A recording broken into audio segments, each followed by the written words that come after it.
चला topic wise आपण किती घेतोय आता 71. बघा काय दिलं तुम्हाला, the velocity of water waves v may depends upon. Okay, v depend सांगितलं म्हणजे काय, डायरेक्टली प्रोपोर्शनल. माहिती ना, डायरेक्टली प्रोपोर्शनल. कशावर डिपेंड आहे, वेव्हलेंथ आणि डेन्सिटी.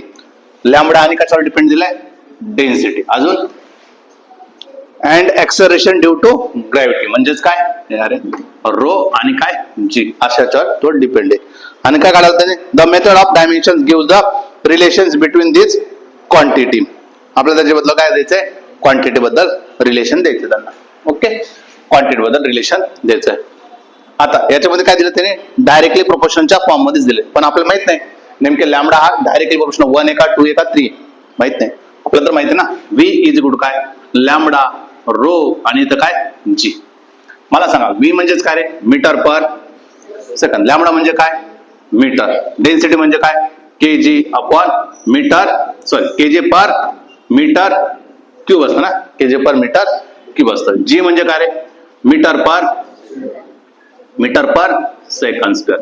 मला सांगा इकडे केजी लागणार आहे का, नाही. म्हणजेच डेन्सिटीची गरज आहे का आपल्याला, नाही ना, डेन्सिटीची गरजच नाही असं म्हणतात ते.